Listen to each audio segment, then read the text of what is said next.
Oke teman-teman, kali ini saya akan membahas tentang KPK, mulai dari awal sampai akhir. KPK kenapa baru-baru ini lalu dibicarakan terus-menerus? Karena asumsi di masyarakat KPK adalah perpanjangan tangan dari kekuasaan untuk menindas orang-orang yang kritis terhadap pemerintah. Atau sama dengan KPK sama dengan penjajah keadilan. Mengapa demikian? Saya akan mencoba meresapi, mencoba untuk menerangkan mengapa masyarakat resah dengan KPK. Sekarang saya akan mulai dari awal aja perjalanan KPK.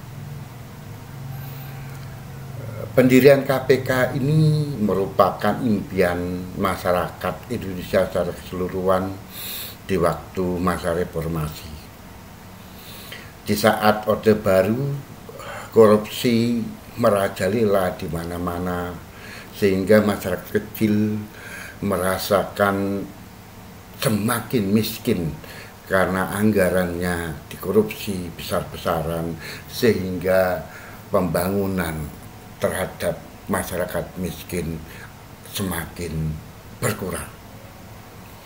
Cita-cita dari awal itulah untuk memberantas koruptor yang besar, KPK didirikan.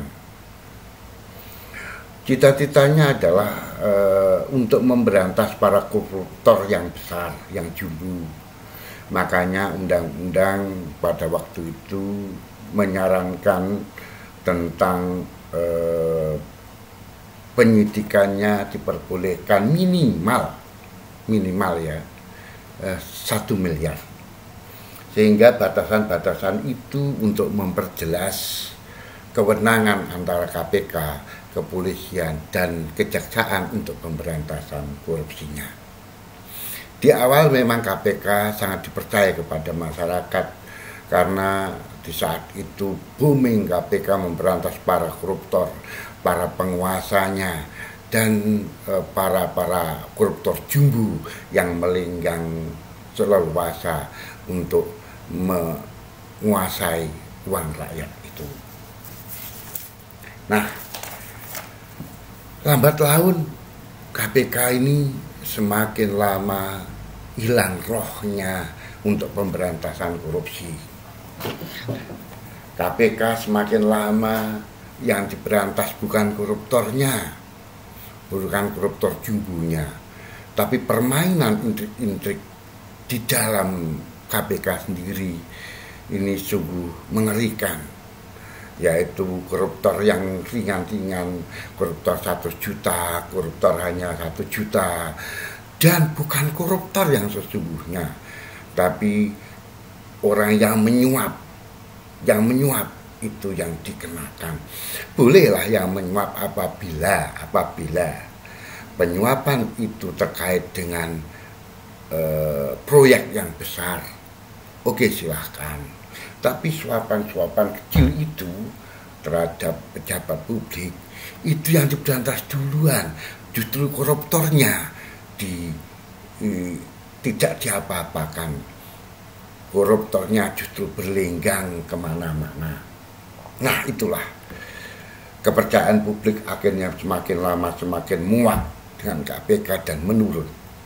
Terjadilah pergantian ke masyarakat secara keseluruhan menginginkan KPK diawasi, menginginkan KPK dikembalikan pada rohnya semula. Sehingga di zaman Jokowi lah kesempatan Jokowi itu untuk merubah keseluruhan KPK. Memang betul ada pengawasan, tapi fungsi KPK itu ditaruhkan atau kewenangan KPK ditaruhkan di bawah kepresidenan karena kepegawaiannya itu semuanya adalah pegawai negeri. Inilah yang semakin lama KPK akhirnya semakin tidak punya roh dan tidak punya kekuasaan apapun juga. Pemberantasannya, koruptornya tidak ada, tapi makin lama KPK digunakan oleh kekuatan-kekuatan untuk membungkam orang-orang yang kritis terhadap pemerintahan itu. Nah, semakin lama masyarakat semakin jenuh, sehingga digantikanlah peran oleh kejaksaan dengan bom baptis, yaitu menjerat bahkan mengadili para koruptor kelas kakap yang nilainya triliunan. Di sini KPK semakin hilang dan semakin tidak mempunyai daya gebrak sama sekali. Dan akhir-akhirnya KPK semakin tidak punya taring. Kalau kita melihat berdasarkan teori dari pemberantasan korupsi, itu adalah teori, contohnya berdasarkan teori korupsi Robert Gilbert, yaitu JDMA. Teorinya itu korupsi terjadi karena adanya faktor kekuasaan dan monopoli yang tidak dibarengi dengan akuntabilitas, atau C corruption, D directority,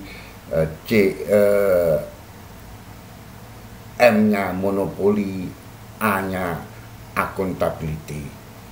Bila diterjemahkan teori tersebut, peluang terbesar adalah orang-orang yang dekat dengan kekuasaan, dan kekuasaan itu sendiri memotivasi korupsi. Kekuasaan itu sendiri menjalankan atau melakukan korupsi. Dengan motivasi korupsinya itu ada 5, yaitu 1, korupsi karena kebutuhan, 2, korupsi karena ada peluang, 3, korupsi karena ingin menjatuhkan pemerintahan, 4, korupsi karena ingin menguasai negara. Nah, dari sebuah teori-teori itu, makanya saya melihat bahwa kita tarik kesimpulan atas kinerja KPK selama ini.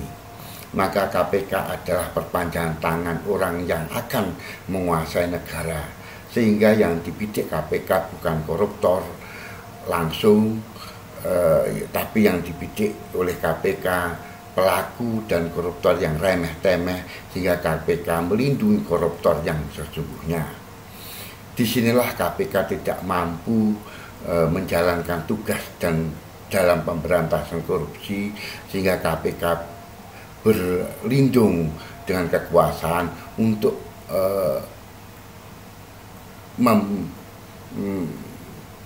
membingkai atau membungkam lawan politiknya.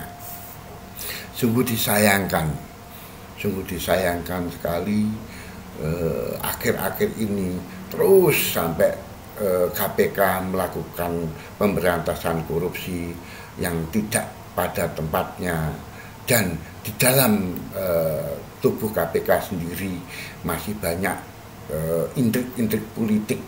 Sekali lagi, banyak intrik-intrik politik yang berlindung di bawah kekuasaan. Nah, itulah pandangan saya tentang KPK saat ini. Oke, terima kasih. Kalau memang pandangan saya ini berguna pada Anda semua, silahkan dipakai. Apabila tidak berguna, silahkan dibuang saja atau dihiraukan. Mari kita